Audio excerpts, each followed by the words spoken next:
name is Jonathan Lampley with the U.S. Forest Service. I am one of our national program specialists in urban and community forestry. Today, I have the pleasure of interviewing Mayor Reed from the city of Montgomery.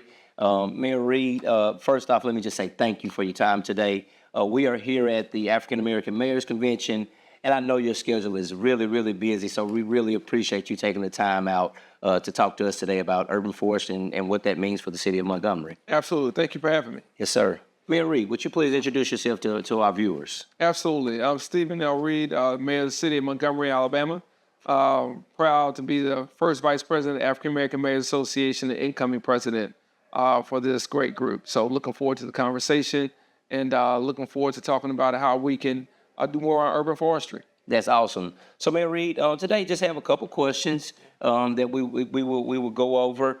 And the first being, I like to just kind of start as an icebreaker. What were do you have any experiences that you would like to share with us when you were growing up, of nature, of you being out in the outdoors? Mayor Reed, do you have any of those experiences that you would like to share with us? Oh, sure. A lot of them. Well, the earliest experiences are from my parents who grew up in rural Alabama, going back to the family farm, going back to land that my parents owned through their parents, and just kind of really being pushed outside to do different things. So it didn't matter how hot it was or how cold it was. We were really pushed outside to just try to enjoy nature, enjoy the outdoors. And I think, from there, certainly there was an affinity for those things that came with it just by going to camps, growing up, YMCA camps, and different church camps, and you having to do things that were outside relative to maybe today's day where my sons don't do that quite as much. And then I think just kind of, being acclimated in that sense to having to enjoy, but also having to work outside, whether it was different tasks or different duties that we had with family members, but also being able to just enjoy the outdoors through our activities, whether it was hunting, whether it was fishing. All of those things certainly are positive remembrances that I have. Man, it sounds like you have some of the same memories that I grew up with.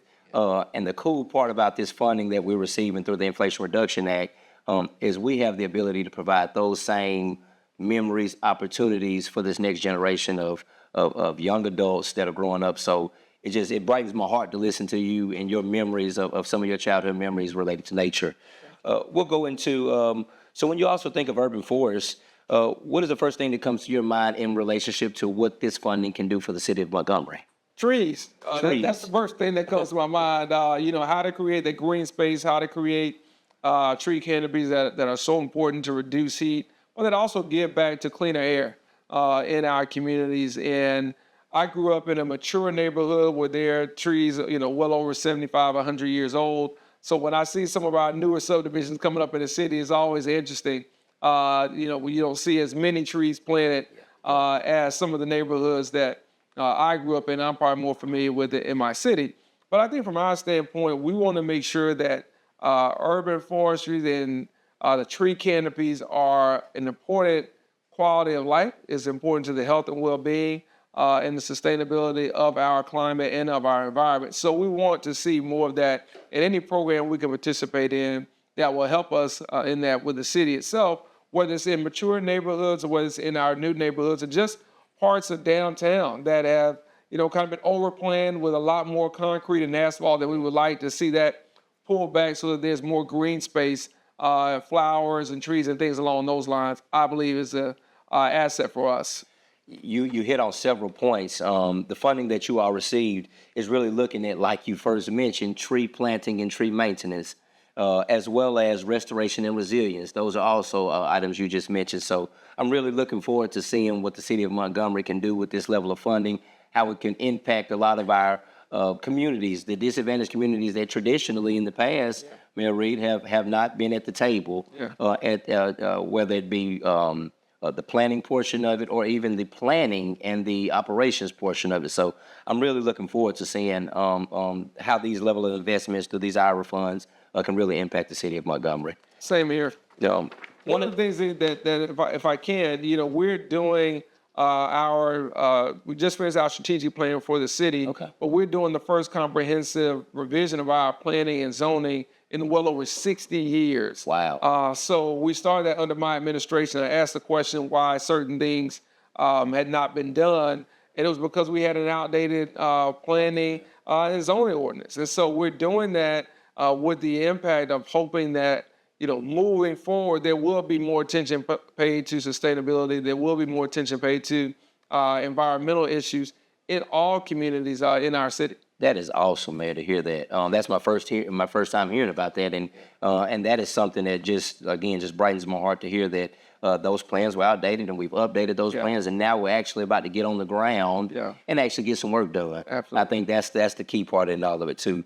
One last question: what steps can be taken to encourage more people from underrepresented communities to pursue education, careers, and maybe even leadership roles in urban forestry? I think we have to let those young people know that there are great career fields in this space. I think, too, we have to connect the dots with them and tell them why it's important as we think about climate change, as we think about resilience of our environment.